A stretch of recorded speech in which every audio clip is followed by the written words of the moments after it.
વનડિયાની વાર્તા। સોનપુર નામનું એક નગર હતું। નગરમાં એક કન્યા રહે, એનું નામ સોનબાઈ। આ સોનબાઈને 7 ભાઈ અને 7 ભાભી। 7 ભાઈની એકની એક બહેન એટલે લાડકી, એવી કે એનો પડ્યો બોલ ઝીલે। ભાભીઓ એને કાંઈ જ કામ ન કરવા દે, એટલે આખો દિવસ નવરી ને નવરી। રસોઈ થાય એટલે જમી લે, પથારી થાય એટલે સૂઈ જાય। સોનબાઈ જેવી રૂપવાન, એવી જ ગુણવાન અને એવી જ ધાર્મિક। સવાર સાંજ દેવ દર્શન જાય, દાન પુણ્ય કરે અને ભજન ભક્તિમાં લીન રહે। વ્રતય કરે અને ઉપવાસય કરે, કથા વાર્તાય સાંભળે ને ધર્મ ધ્યાનય કરે। એવામાં અધિક માસ આવ્યો, પાવન પુરુષોત્તમ માસ, જીવનના પાપ ધોઈ નાખવાનો પુણ્ય અવસર। 7 ભાભીઓએ વ્રત આદર્યા, સોનબાઈએ પણ વ્રત આદર્યું। ભાભીની સાથે જ નદીએ જઈ માથાબોળ સ્નાન કરે અને હાથમાં અક્ષત લઈ વાર્તા સાંભળે। આમ કરતાં મહિનો પૂર્ણ થયો, એકમનો દિવસ આવ્યો। 7 ભાભીએ સોનબાઈને કહેવા લાગી કે નણંદબા રે નણંદબા, ચાલો વનડિયાની વાર્તા સાંભળવા। જેણે વ્રત કર્યું હોય એને વનડિયાની વાર્તા સાંભળવી જ પડે, નહીંતર વનડિયો નડે। આ સાંભળીને સોનબાઈ બોલી કે ના રે બાઈ ના, મારે તો મારો પ્રભુ ભલો ને હું ભલી। ગુણ ગાવ તો એક મારા ભગવાનના, બીજા કોઈની કથાએ ન સાંભળું ને વાર્તાએ ન સાંભળું। મારે તો કંઈ પાપમાં પડવું નથી। ભાભીઓએ સોનબાઈને બહુ સમજાવે છે, પણ સોનબાઈ માનતી નથી। આ જોઈને વનડિયાના ક્રોધનો પાર ન રહ્યો। આ તો વનડિયો દેવ, કોપે તો દાટ વારી દે અને રીઝે તો રાજ આપી દે, કનડે તો એવો કનડે કે ભલભલા સીધા દોર થઈ જાય। વનડિયાએ નક્કી કર્યું કે આ કુંવારી કન્યાના કપાળે એવું કલંક લગાડવું કે એનું જીવતર હરામ થઈ જાય। દિવસ આથમ્યો ને રાત પડી। સોનબાઈ પથારીમાં સૂતા છે, ત્યાં વનડિયો વેર વાળવા આવી ગયો। એને ભમરાનું રૂપ લીધું અને બારણાની તિરાડમાંથી અંદર પ્રવેશ્યો। પછી એણે રૂપના અંબાર જેવા રાજકુમારનું રૂપ ધર્યું। અબીલ છાંટ્યા, ગુલાલ છાંટ્યા, અત્તર છાંટ્યા અને ગુલાબના ફૂલ પાથર્યા। એવી સ્થિતિ ઊભી કરી દે છે કે કુંવારી કન્યાને તો ધરતી માર્ગ આપે તો સમાઈ જવાની ઈચ્છા થઈ જાય। સવાર પડતાં જ નાની ભાભી સોનબાઈને જગાડવા આવી। અંદર પગ મૂકતા જ એની આંખ તો ફાટી ગઈ। એને તો ખાતરી થઈ ગઈ કે નક્કી નણંદબા રાતે કોઈની સાથે રંગરાગ ખેલે છે। એ તો દોડતી ગઈ જેઠાણી પાસે, જઈને બધી વાત કરી। પાપણના પલકારે આખાય ઘરમાં ખબર પડી ગઈ। સોનબાઈને બધા ફિટકાર આપવા લાગ્યા। આવી વાત તો પાંખ વગરના પંખી જેવી ગણાય। વાહ વાત લઈ જાય। સાંજ પડતાં તો આખા ગામમાં વાત ફેલાઈ ગઈ અને બધાએ સોનબાઈના નામ પર થૂથું કરવા લાગ્યા। આ તો 1000 મોઢાવાળું જગત કહેવાય, આમય બોલે ને તેમય બોલે। સતી સીતાને કલંક લગાડે। 7 વહુઓ એક થઈ ગઈ અને પોતપોતાના ધણીને વાત કરી। વાતમાં સારી પેઠે મીઠું મરચું ભભરેવ્યું। આ તો આખા કુળનું નાક જાય એવી વાત। 7ની આંખમાં આગ વરસવા લાગી। ગયા બહેન પાસે અને ત્રાડ પાડી કે સાચું બોલી નાખ, કોણ છે તારી પાસે આવનાર? નામ જણાવ એનું, નહીંતર ધડથી માથું જુદું થઈ જશે। બિચારી સોનબાઈ તો સાવ નિર્દોષ હતી। એણે માથે હાથ મૂકીને કહ્યું, મારા પ્રભુના સોગંદ, સપને મેં પુરુષોનો વિચાર કર્યો હોય તો અત્યારે જ મારો જીવ નીકળી જાય। જો વિશ્વાસ ન આવતો હોય તો ખુશીથી મારું માથું ઉતારી લો। ભાઈઓ વિચાર કરવા લાગ્યા કે હવે શું કરવું? સાંભળેલી વાત પર વિશ્વાસ કરવો કે ન કરવો? ખાતરી કર્યા વગર બહેનની હત્યા કરીએ તો નરકે જવું પડે, પહેલાં વાતની ખાતરી તો કરવી જ। 7 ભાઈઓએ રાત આખી જાગીને ઉઘાડે તલવારે ચોકી કરવાનું નક્કી કર્યું। મધરાત થઈ, 7 ભાઈઓ ઉઘાડે તલવારે આંટા મારે છે। અંદર સોનબાઈ ઘસઘસાટ ઊંઘે છે। મધરાત થતાં જ વનડિયો ભમરનું રૂપ લઈને આવ્યો અને અબીલ ગુલાલ છાંટીને ગુલાબના ફૂલ પાથરવા લાગ્યો। ગુલાબની મહેક આવતા જ 7 ભાઈઓએ તિરાડમાંથી અંદર જોયું।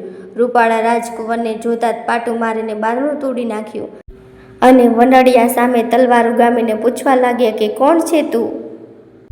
માનવ છે કે દાનવ છે? ગંધર્વ છે કે કિન્નર છે?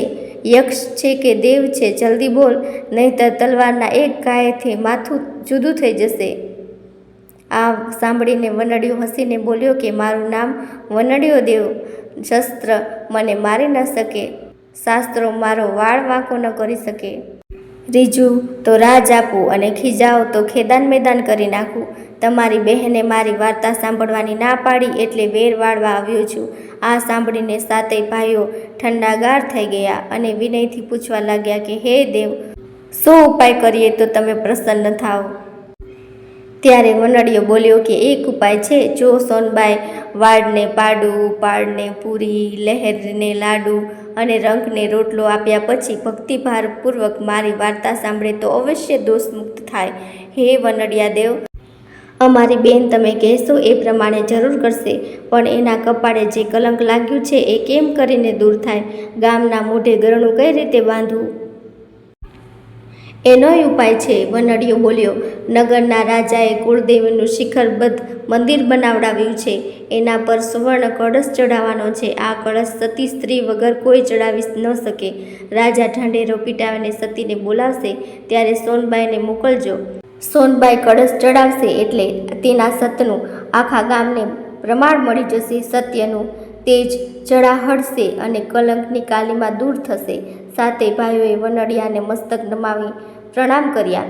વનડિયો હસતો હસતો અંતર્ધ્યાન થઈ ગયો. સવાર પડી એટલે સોનબાઈએ વનડિયાના કહેવા પ્રમાણે વાડને પાડું, પાળને પૂરી, લહેરને લાડુ અને રાંકને રોટલો આપ્યો.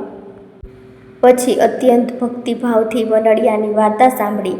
તત્કાળ એ વનડિયાના દોષમાંથી મુક્તિને પામી.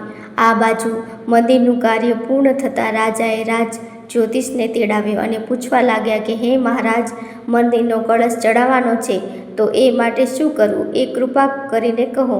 રાજ જ્યોતિષીએ શાસ્ત્રમાં ગ્રહ, નક્ષત્ર, તિથિ, વાર જોયા પછી કહ્યું, હે રાજન, કળશ તો સતી સ્ત્રીના હાથે જ ચડે. જે સ્ત્રી વાવમાંથી કાચા સૂતરના તાતણે ચારણીમાં નીણ સીંચે અને એ જળ સુવર્ણ કળશને છાંટીને કળશને સ્પર્શ કરે તો કળશ આપોઆપ ચડી જાય. પણ હે રાજન, આ જગતમાં આવી સતી સ્ત્રી મળવી દુર્લભ છે. છતાં ઢીંઢોરો પીટાવી જુઓ, કુળદેવીની કૃપા હશે તો અવશ્ય કોઈ સતી મળશે. તાત્કાળ રાજાએ ઢીંઢોરો પીટાવ્યો. ઢીંઢોરો સાંભળીને બધા સ્ત્રીઓ એકબીજાના મોં સામે જોવા લાગી. આ તો સતના પારખા કહેવાય. હસતા મુખે અગ્નિ પરીક્ષા આપવાની. જો કળશ ન ચડે તો આખા ગામમાં ફજેતી થાય. આ બાજુ સોનબાઈ સાથે ભાઈ ભાભીઓ સાથે દરબારમાં આવી અને રાજાને કહેવા લાગી કે હું કળશ ચડાવીને મારા સતીત્વનું પ્રમાણ આપીશ.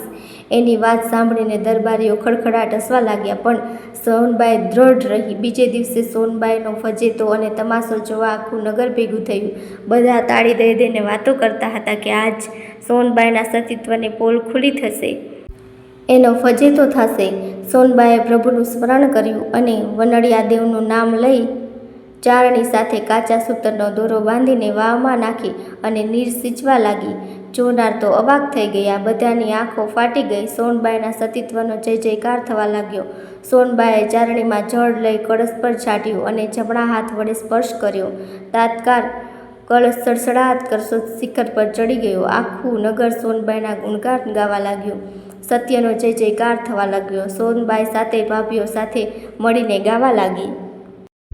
વનડિયા તું વનડીશમાં, ભાઈની બેનને કનડીશમાં, કુડા કલંક ચડાવીશમાં, સતમાં વહેમ જગાડીશમાં, રીજે તે તું આપતો રાજ, બગાડેલા સુધારતો કાજ, તું ખીજાય તો વાળે દાંત, ચારે દિશાએ ગુંજે તારી હાક.